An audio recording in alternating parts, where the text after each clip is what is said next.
Welcome to Marketing Speak, a series of interviews and monologues featuring thought leaders and industry practitioners in search engine optimization, e-commerce, and online marketing. Here's your host, Stefan Spencer, SEO expert, author, speaker, consultant, and internet entrepreneur. I love it when a guest is willing to bear all, to share what they do behind the scenes, even when they're skirting the Google guidelines, which of course is not something I would suggest you do, but it is very enlightening to hear what is happening behind the scenes, especially when you're trying to scale something as difficult as link building.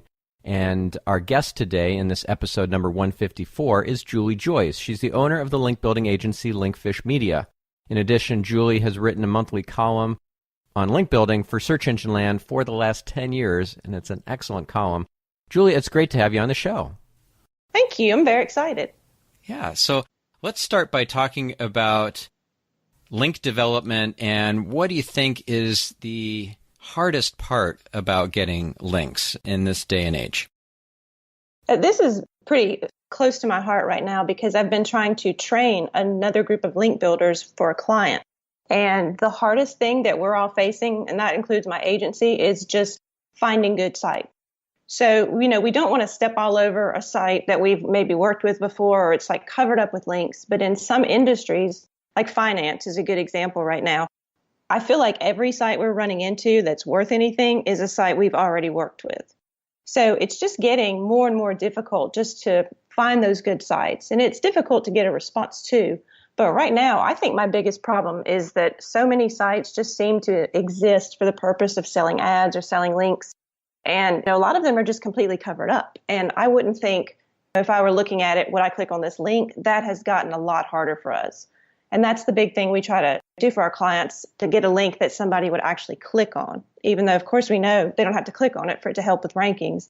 But it's just really finding those good sites that were very plentiful, say, 10 years ago. You could find tons of sites. And we used to contact some people that had no idea what we were even asking or talking about. They didn't know how to insert a link. But now it's anybody you contact, like the first thing out of their mouth is, how much money? Yeah, right. And what do you say in response to that? Do you actually pay them? Or do you just have a hard line about no, never? Well, we do, because we got kind of a reputation years ago for buying links as safely as possible, I guess is what I could say, for really competitive industries. Like at the time, we worked with gambling. So a lot of what we do does involve paid links. So, it's not that big of a deal to us, I guess, because we know what we're doing. The clients know exactly what we're doing and they've signed off on it. But I'd say for us, the difficulty is they want a lot of money.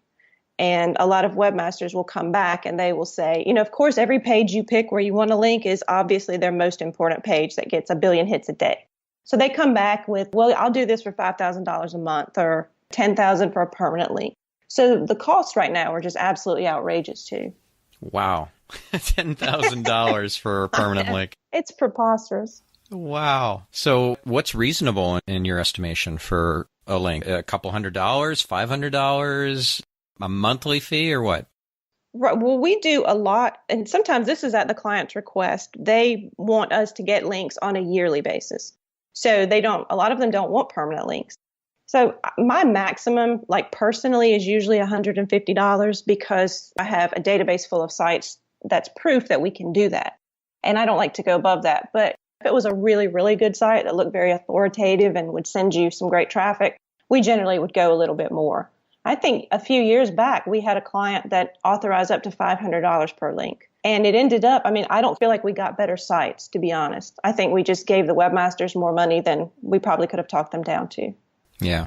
And how do you judge whether it's worth $50, $150, or maybe even a few $100s? Is it DR, UR, trust flow, citation flow, traffic values? Like, what do you use as the gauge to determine how effective and valuable that link is going to be? Well, my opinion would probably differ from my clients. So when we started trying to figure out what metrics to use, almost all of them at the time wanted to use Moz. So, a lot of them go by the domain authority, and we built that into our internal system. So that's what we've kind of stuck to. And if a site had a really high DA, that wouldn't automatically say to me, we should pay more for this. A lot of it, in all honesty, it depends on how well my link builders can negotiate. So, we might get some sites sometimes that we get very lucky. They have no idea really what links are, and they might give us a link for $25. But then we have some that kind of just seem to exist to sell links, and we try to stay away from those. But there are times when a link builder on my team has approached those guys and they say, they want this amount of money. They show me the site, and I'm like, well, you just need to stay away. So lots of times it really depends on the link builder's negotiating skills and how much time you're willing to spend to try to get a good price. Mm-hmm. And would you say that the vast majority of the links that you build on behalf of your clients are paid for? They are. Yeah. They are, definitely.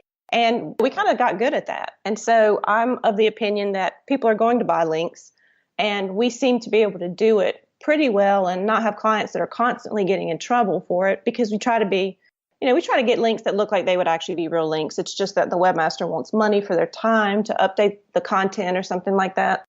So.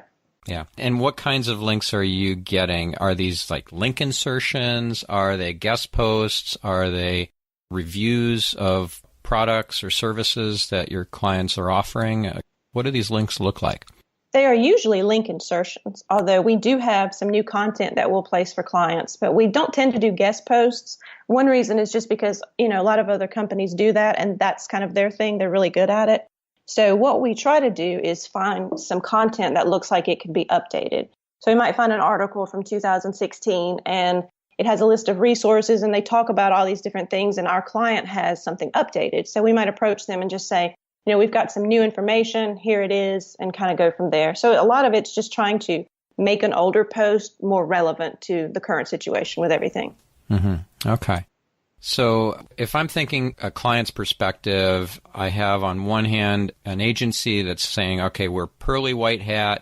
We are doing link earning and link baiting. We're not doing guest posting. We're not paying for the links. We're not doing link insertions.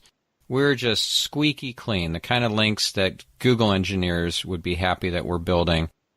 So don't go to any of these other companies, these other agencies that will do the guest posting type links, that will do the link insertions and the other stuff, because that's gray hat at best.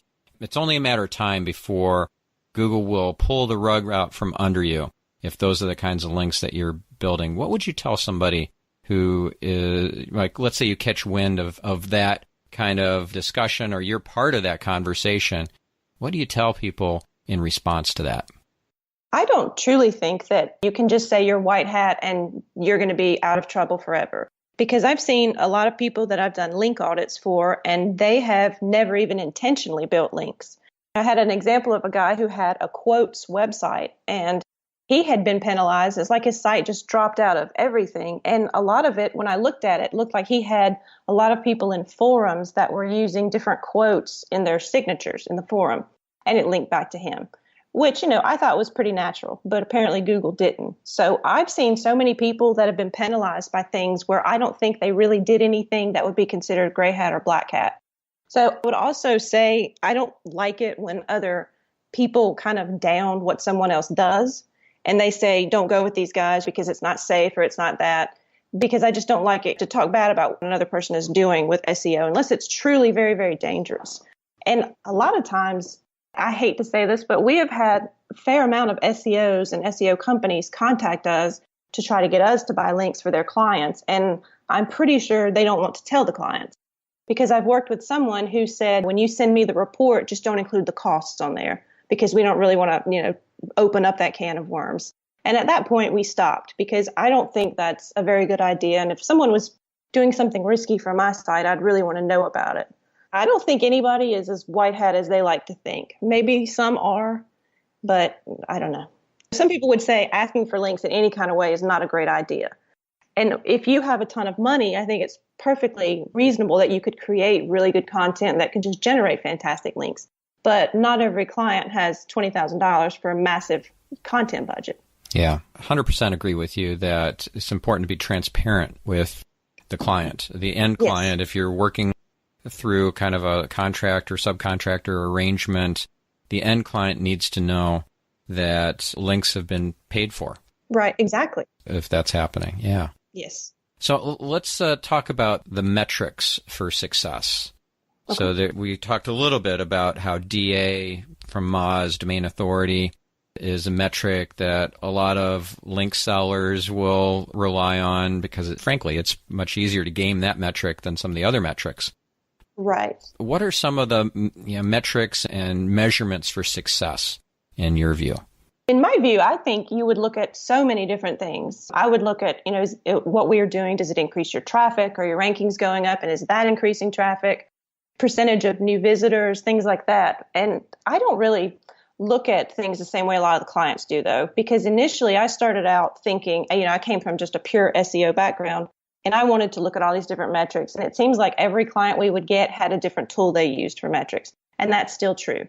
So I kind of got to the point, it's not scientific at all, but with us, we figure if a client stays with us, then they're happy and everything must be going well.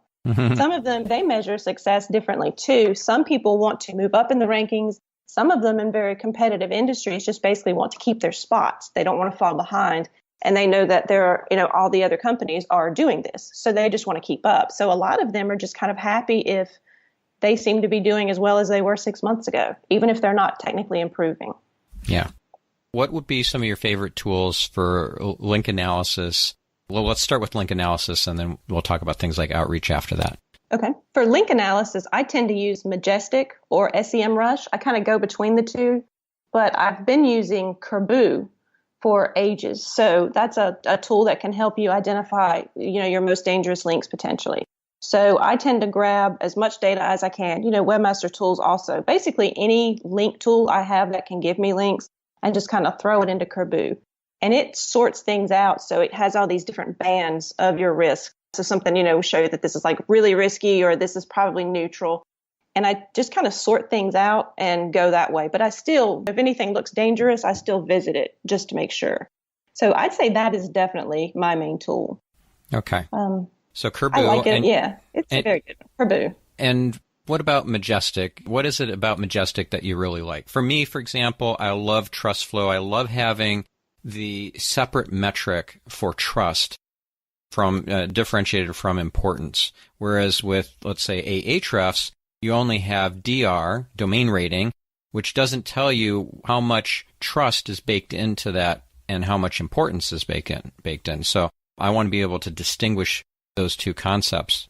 What is it for you that you love about Majestic? One thing I think I love Majestic is that I'm just familiar with it because I've always used it, and I've used it for so many years. They seem to have just a lot of great features, and some of them I read the definitions of what the metric is. I'm still confused by it, but I like it. I really like the topical trust flow. I like the way you can look at a profile and see how many links are coming in that seem to be finance sites or pet sites or something like that. So that is actually currently, I'd say that's the most useful feature for me. Yeah, I love that too. And I love just looking at the topics and how what the distribution looks like. Does it look unnatural? I think it gives you, well, right, exactly. Like if you have a finance site you're building links for and the number one topical trust flow is something like pet, that looks kind of strange. Yeah. So I think it does give you a really good idea, a quick overview kind of a link profile. Yeah. And then with Kerbu, you say that you pull in these link data sources from Majestic and SEMrush and so forth and feed all that into Kerbu, and then it does its analysis from that. Like, could you describe a bit more, just go a little bit into more detail on Kerbu? I personally have never used Kerbu. I use a lot of link analysis tools, link research tools, for example, and Ahrefs, just bunch of Link Explorer, etc. I'm not that familiar with Kerbu. Okay, it does. It's very similar to link research tools in that it's very useful to see if you can, like if you have a huge link profile, to give you an idea of where to start looking to see if you have bad links. That's what I really like about it. It's very simple. It will tell you, I don't know what their score is that starts, kind of you're in a dangerous territory here, but you might get a link score of something like 691 or 800. I think something above 600 tends to be, you really need to look at this and see what's going on. And most sites that I analyze are in the 600 range. So when I do that, it got some bad stuff, but everybody's doing well. That tool is that's the main thing I use it for. And a lot of that, I will be honest here, the creators of it are friends of mine. and got to test it out in the early stages. And I just really liked it. So I think a lot of my loyalty to it is not just that it's a great tool, in my opinion, but it's a tool that my friends created that I do want to use. Yeah, that's cool. Have you ever tried Link Detox from Link Research Tools? I have. I used that for years too. And I didn't have any problems with it at all. Like I said, I mean, really the only reason I switched is because my tool budget kind of got out of control because I kept buying things. And this was one that at the time they were letting me use for free because we were friends. So that's why I kind of switched to that. But I loved Link Research Tools. I had no problem with that whatsoever. And I had used it for years. Yep. Yeah. So it's a great tool set. Yes. I'm very affectionate to Link Research Tools. They're friends of mine. Christoph has been on this show a couple of times, actually. We have a part 1 and part 2, which I'll include a link to both of those episodes in the show notes, listeners. So check those 2 episodes out.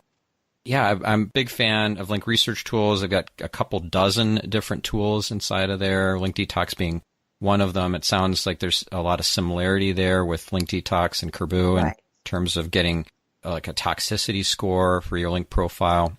Is there anything else about Kerbu that is different from Link Detox or a link detoxification kind of tool? I don't know that I've noticed if there is, because I don't know what else Link Research Tools has anymore, just because it's probably been 3 years since I used them. But at the time, I thought they were pretty similar. I think Link Research Tools had a lot more functionality for different things, whereas Kerbu kind of at the time was made to just really help you hone in on the bad links and do something about those. Yeah. And so when you do something about it, that's creating a disavow file, that's maybe doing outreach to the website owners of the toxic sites and getting them to remove the link. Like, what's your process for cleaning things up if the toxicity level is too high? Usually it's just been going straight to the disavow, which is probably not the best idea. But we had one campaign where we tried to do link cleanup. And I think out of 1,000 sites we emailed, we might have gotten 2 links removed. People just didn't even bother to respond. So we just usually kind of, if they really need it, go straight to the disavow. Yeah. Yeah, that's one thing that I find to be the case too. When we do campaigns for outreach, link removal outreach for our clients when they have a toxic link profile, is the response rate is really low, and you have to get very aggressive, and you have to do multiple follow-ups. So figure that you got to follow up at least 3 times. And we use Pitchbox to do that, where it ties in very nicely with Link Detox. So there's very tight integration. It's very cool. So the disavow file is created by Link Detox, and then it talks to Pitchbox via APIs so that it does the creation of that prospect list of sites to outreach to over on the Link Detox side, and then Pitchbox executes on that, sends out the campaigns, you write the email templates and everything, and set the follow-up criteria, how many days until follow-up message is sent, and can forward the original email. And just get more aggressive the longer it goes, where they're not responding. And like, I don't really want to report you to Google, but I will if I don't hear back from you. Yeah. Exactly. So we get single-digit percentages of responses, but I think it's enough that Google says, okay, so you put in the hard yards, and so we're going to let you out of the penalty box. Yeah. That's always good. Yeah. So I'm curious, do you use Pitchbox for outreach? No, I don't. And I know you had asked about outreach tools. I actually don't use any outreach tools, and neither does my team. And some of that just came about. I mean, I feel like we're complete Luddites in this industry because we don't do it. But I think the danger and the risk of paid links when we first started, that made me nervous. So I just always wanted to make sure we didn't make mistakes like sending an email that said, hey, F name, or something like that, like I get all the time. There are all kinds of errors in these automated emails. So we do everything by hand, which is very tedious, but that's just how we've done it. And I've tried I think I tried BuzzStream before, and I loved it. I thought it was actually really cool. But one of my best link builders is an older man who didn't have a lot of computer experience when he came to us. And, I tried to use it with him, and he just didn't like it. He didn't take to it at all. He likes to do things his way. And I figure we've been doing it this way for over 10 years, and it works. So I just haven't really looked into those that much, but I should. I think they could be very valuable, definitely. It'd save me a lot of time if I could just make the time to look at them. That's all I need to do. Yeah, yeah. It is something that I think will scale and streamline some processes for you. So, I'm particularly fond of Pitchbox, and they're friends of mine as well.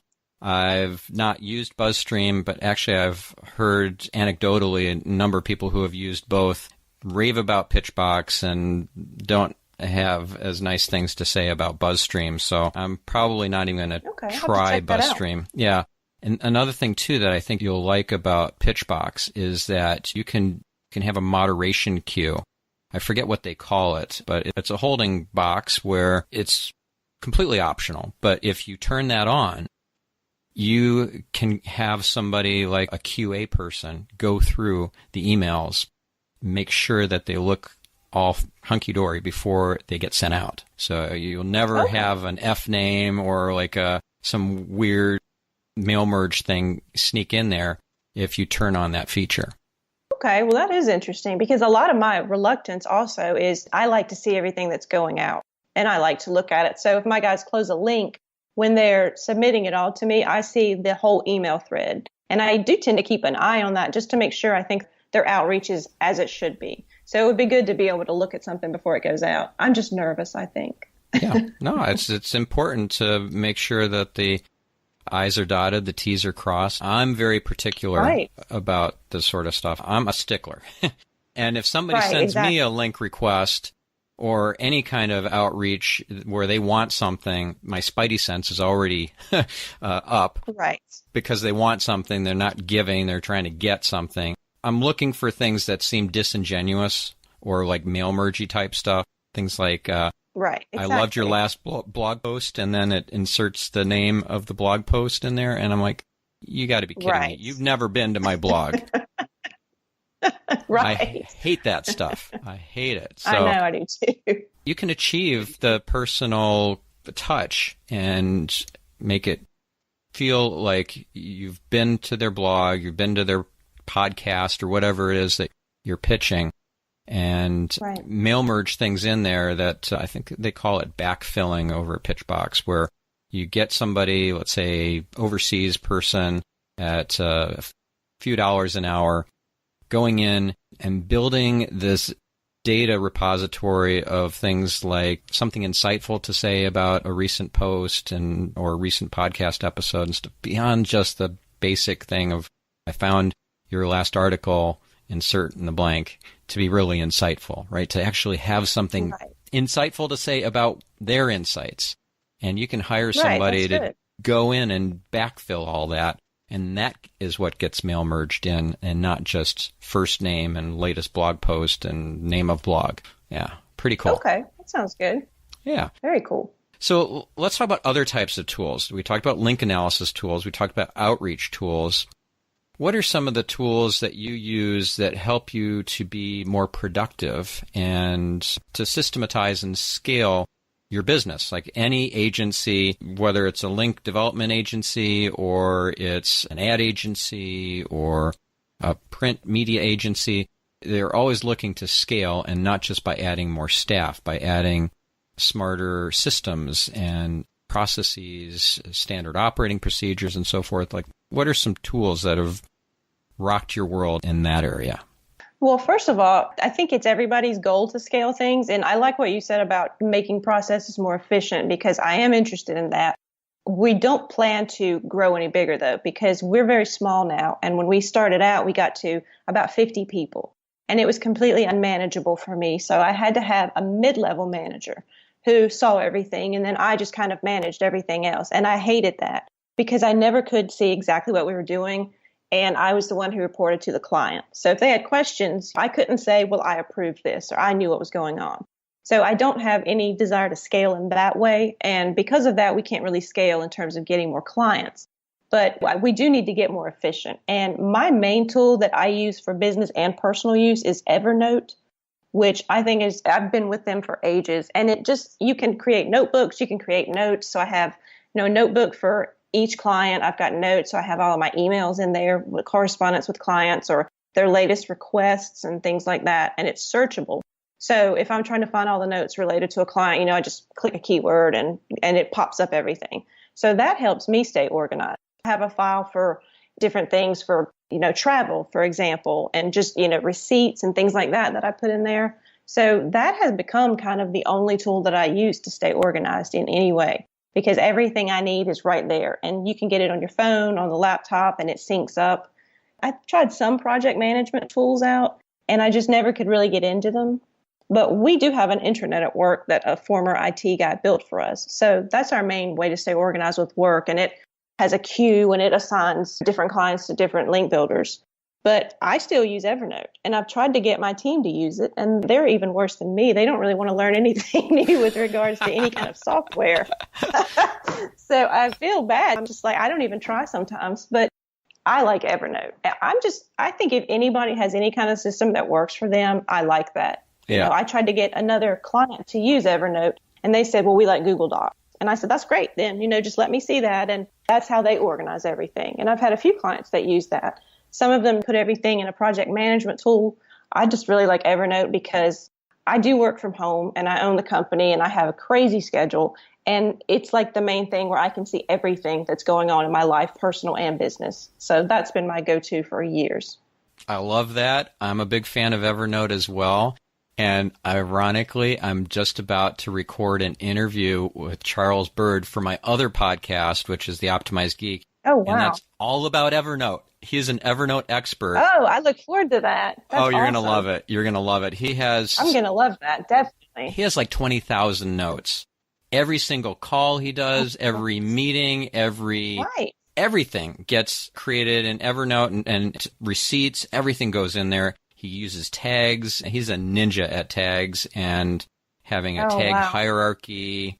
Yeah, it's really genius. In fact, he created a whole online course about using Evernote. It's like 3 or 4 hours. I've been going through it myself. I'm about 2/3 of the way through it. Yeah, it's really, really good. So I think you're going to be excited to listen to that episode. I'll include a link in the show notes to that as well, but it's going to be probably another month before that episode airs over on the Optimized Geek. I have a bunch of other productivity episodes there. If you're into productivity and organization stuff, I've had David Allen on, the author of Getting Things Done. It's an incredible episode. I'm a big fan of GTD, by the way, which is Getting Things Done. Right. I've had Tim Ferriss on talking about outsourcing, and I've had Mike Vardy, the Productivityist. That's a great podcast, by the way, the Productivityist. I've had Steve Robbins, another productivity guru, and Ari Meisel, like huge guru at outsourcing and productivity. Yeah, I'm a geek when it comes to productivity, and you're just... Yeah. We're singing from the same hymnal, I think, in terms of Evernote and that. Yep. Yeah. So good to find another Evernote geek. Yeah. So what's your favorite aspect of feature or capability of Evernote that you use all the time that's been transformative for you? I just like to be able to search something on my phone, especially because when you have your own business, you're never really off. And it's nice to be somewhere and a client needs something and I can just quickly on my phone pop up whatever I need that's the note and send them an email. And it works that way too with my personal life.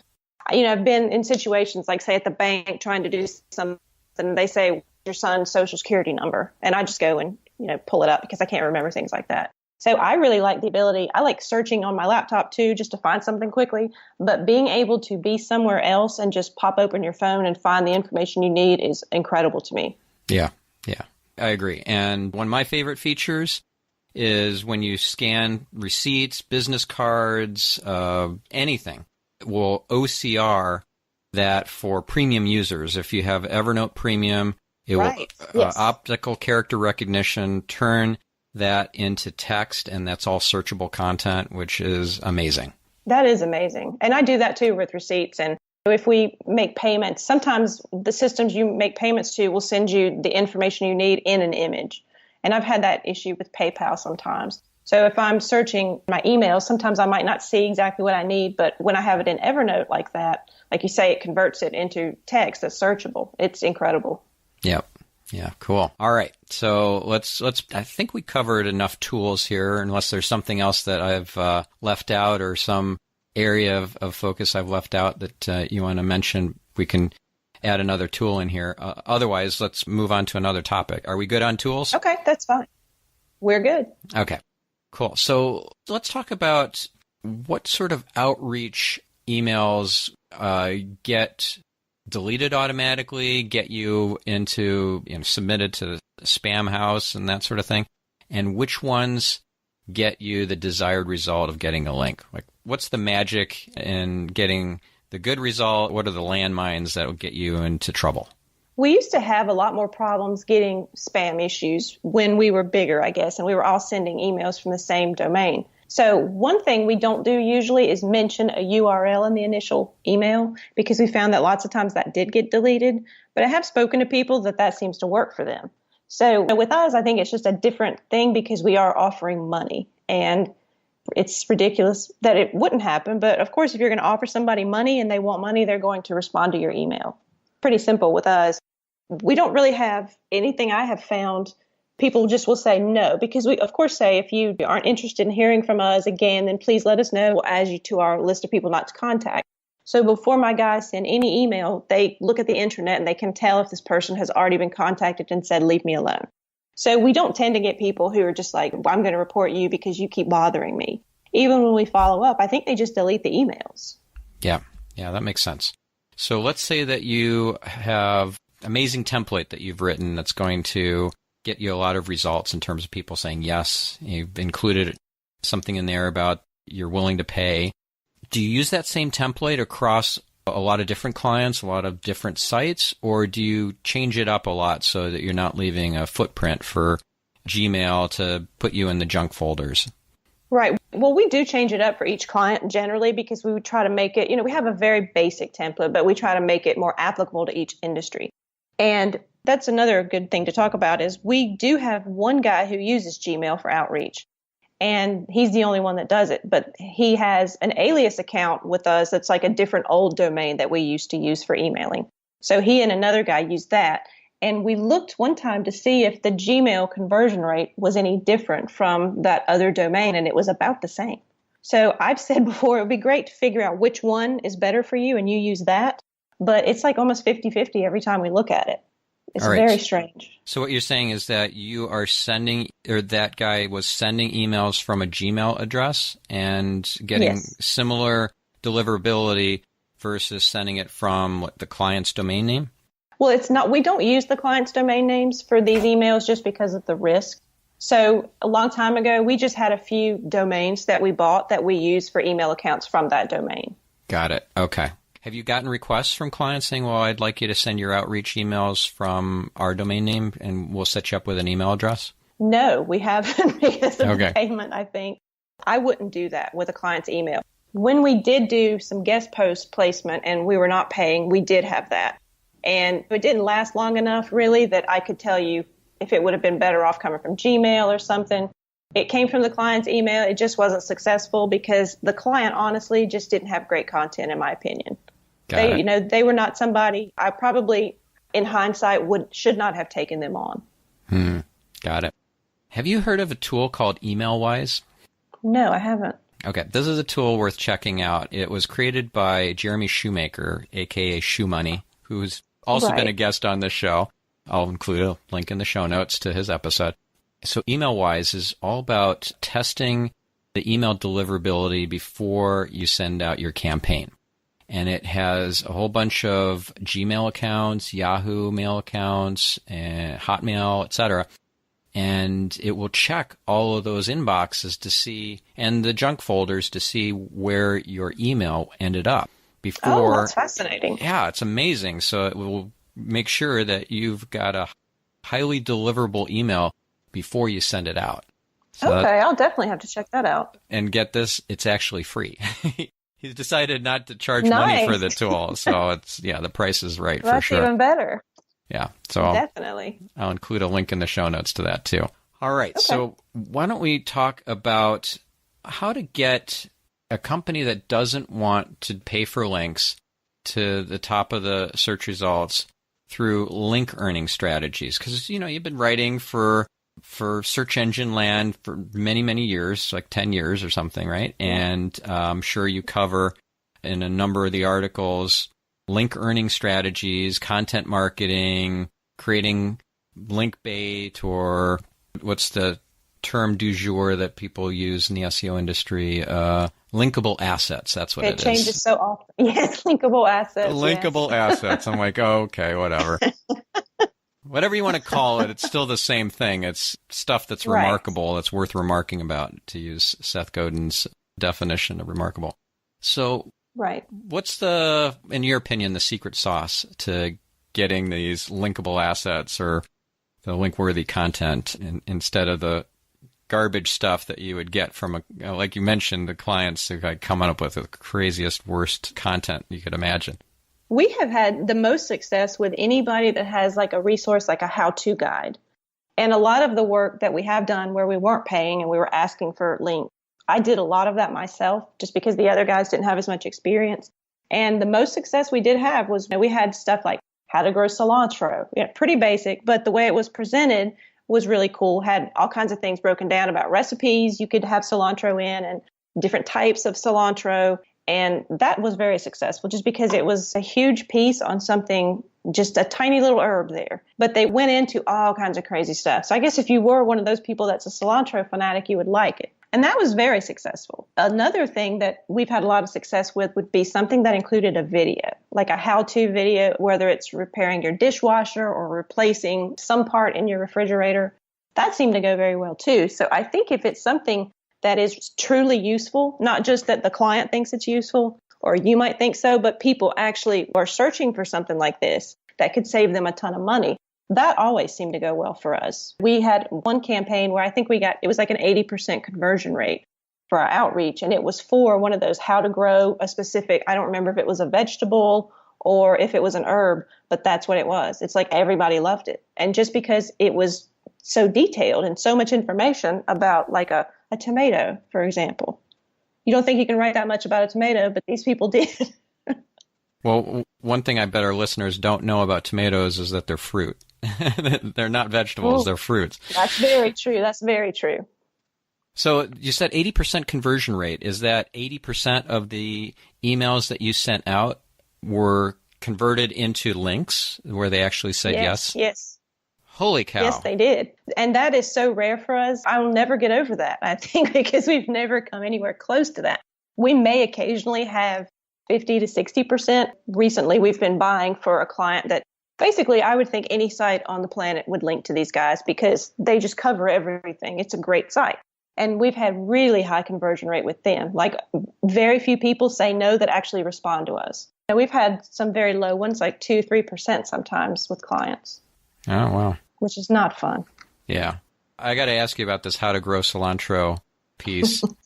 I personally hate cilantro, and I found out why I hate cilantro. For me, it tastes like soap. Genetic? Yes, it's genetic. That's so crazy. I know. I was doing I got my DNA run by 23andMe. Yeah, me too. You know, oh my gosh. And I saw that, and it said that I was the same way, but I don't mind it that much. But a lot of it makes me kind of sick. Yeah. But it's fascinating that it tastes like soap to some people.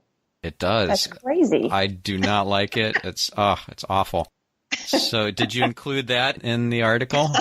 No, that was after the fact, sadly. Okay. And that wasn't mentioned. That would be great because so many people don't know that. You just know. I mean, I think every one of my friends, I could tell you if they love or hate cilantro because people have a very violent reaction if they don't like it. They get very angry and upset about cilantro. Yeah, like don't put that in my food. Don't put it anywhere near me. Yeah, it will ruin the dish. It will just, I won't want it. Right. Yeah.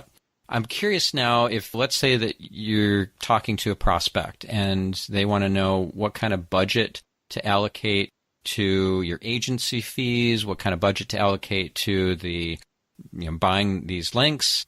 Right. What do you tell them in terms of kind of setting the expectations? Well, we charge per link that we actually secure. And I've been criticized for that before because I understand it makes you want to get more links so you can charge more money. But with most clients, what they do is they give me or I'll give them a maximum. They might say, we don't want to exceed $3,000. And it tends to be about $350 per link with us. because as I mentioned, I don't like to pay more than $150. And then the $200 is for our labor because it can take so long to just get one link. If that makes sense. Yeah, we analyze that every year or so just to see how many hours it takes and to make sure we make a small profit.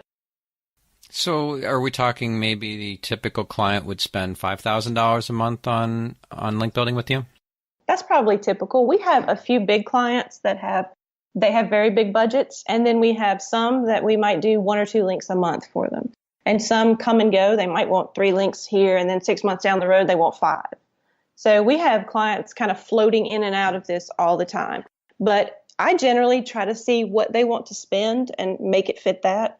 I don't like to talk people into a huge budget, especially because if you get a site who has very few links, and then they come to me and they say, I want to get 50 links this month, that is extremely dangerous to me. And it's going to be very obvious that something weird is going on. So generally, I guess because we've been very busy because we're very, very lucky to have a lot of great clients and referrals coming in. So most of what I do now is try to talk people down or talk them out of it altogether. I don't know that 1 link a month is going to help you, but some just, that's what they want. And I take them on lots of times because it gives my guys something different to do. So, they might be working to try to get 30 links for a big client in a month, and then they can just spend an hour trying to do something for this guy here and there. And so they like that. But usually we do charge per link, as I say. So if they had a $3,000 budget, that might be 8, 9 links, something like that. But we tend to get a maximum from everybody, so we know what not to go over. Gotcha. So I'm curious, do you talk about this on your column at Search Engine Land? Do you talk about buying links, essentially going against Google's guidelines because they say don't buy links? Right. Do you talk about that on your Search Engine Land column or? No. Okay. Gotcha. No. I wrote an article years and years ago about paid links, and it got a lot of negative attention, I think. So I don't, but I think the same principles of a lot of what we do apply to anything. And occasionally I do take on consulting jobs, or I might do, some strictly white hat work for somebody. So that tends to be what I try to write about, and things just about general outreach, because I think the same thing, no matter what you're doing, they're just basic principles. You don't want to have spelling errors. You want to try to be personal, but not too long. Things like that can apply to everything. But obviously, a publication like Search Engine Land isn't going to want to have somebody on their website saying buy link. And I don't generally advocate that people buy link. I just happen to do it. I think one time I gave the analogy, which is kind of terrible, but about like providing users with clean needles, because people are going to buy links. So we just try to do it in the safest way possible and do it the best. I don't ever try to talk anybody into buying links. That's like generally, as soon as they contact me, that's the first thing I say. Most of what we do involves paid links. You probably don't want to do this. Here are the risks. And a lot of people just are willing to risk it. So that's why we continue to do it. But as I say, I wouldn't do it probably for my own site. Well, in fact, I definitely wouldn't. I never have. But I do think it's dangerous. But then I look at the success of our clients over the years. And when Penguin hit, it didn't impact any of our clients, which is remarkable considering the work we were doing.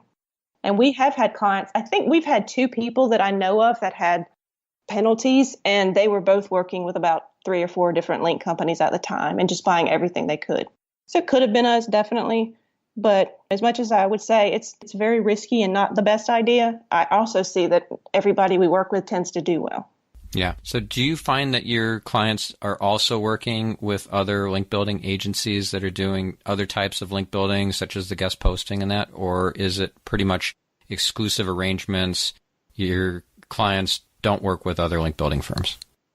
I'd say it's about 50-50. And a lot of times they don't even tell us, which I like to know if somebody else is doing something. And I think they should know. But a lot of people just don't really care about that. Some have their own internal team, and we kind of function like as a supplemental agency to that. And then there are some where we're the only people doing anything. So sometimes we do know. I've got a client where we're trying to get a very broad link profile. So we're doing stuff. There are people doing guest posting. There's some people doing like resource links, PR, things like that. And I think that is working very well because it all kind of complements each other and makes the link profile look very, very natural to me. We don't get that luxury with a lot of clients. They may not have the budget to hire different link teams. Got it. Okay. So how do you get most of your clients? Is it through speaking engagements? Is it through referrals?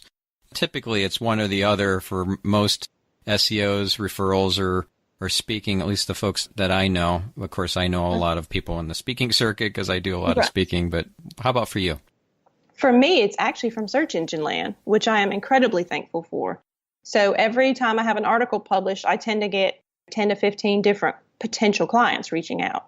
So that has truly been amazing for me.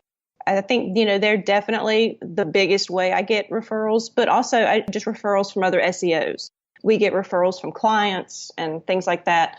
I don't think I've ever gotten I think I've gotten one client from maybe 4 speaking engagements, and that was it. So that never really was, not my way of getting work. But a lot of it too, because link buying is kind of risky, we get a lot of word of mouth referrals too. Got it. This I think will be interesting to you. I learned from Bob Allen, who's also been on this podcast, that you're either a writer who speaks or a speaker who writes. Yeah, it's a good way to put it. I am a speaker who writes. I personally hate writing, although I'm prolific with it, and I'm co-author of The Art of SEO, which is like a 1,000-page tome. Right. I didn't write it all by myself. I had co-authors, and we also had ghostwriters and editors helping us too. But it's painful. It's like pulling teeth to get me to write an article for Search Engine Land, which I do every 2 months. I could do it more often, but I don't want to. On the other hand, speaking, I'm in my element. I love being on stage. I get into presentation mode and it just flows. It's like magic. And then I can get that recording of my speech and have somebody transcribe that, have somebody else draft a blog post based on it, and then I just review it and tweak it, and that's so much easier for me.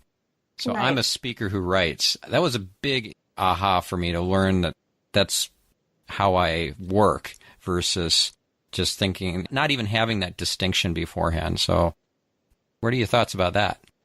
I think I'm the opposite, definitely a writer who speaks. One of my degrees was in English, and when I got drafted onto an SEO team after being on a programming team, it was because of my English degree, because they needed somebody that could write. And I mean, the painful thing with me for writing is just coming up with something I haven't said a billion times or that hasn't been said, especially with link building. A lot of it really doesn't change that much.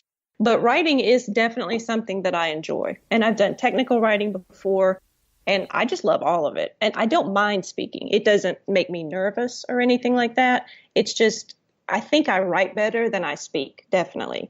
And looking, I read better than I hear also. So for me, I think I can get my point across much better when I'm writing than if I'm speaking. Yeah, I read better than I hear too.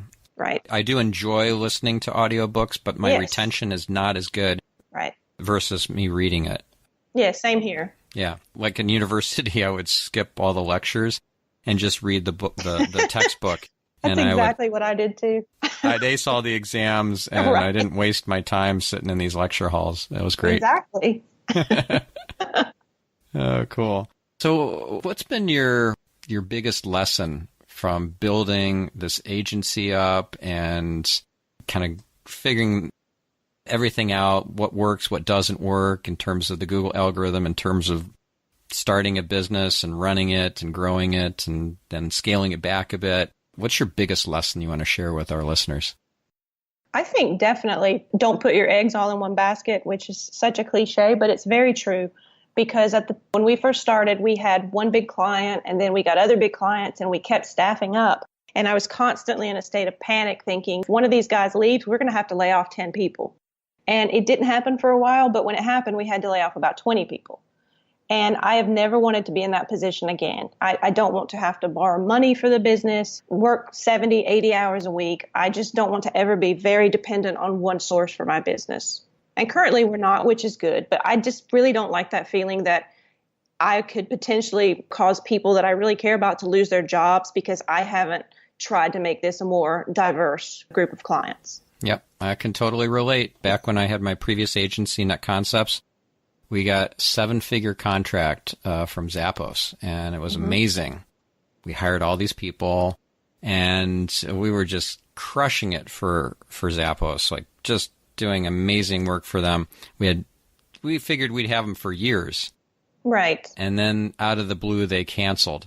They were using our software as a service that I had invented that allowed us to do proxy-based SEO. We could optimize their website without having access to their back end. Oh, wow. It was amazing. And we were charging on a cost per click basis. Mm-hmm. It was good times. And like I said, it added up to 7 figures in performance-based revenue. We were killing it for them.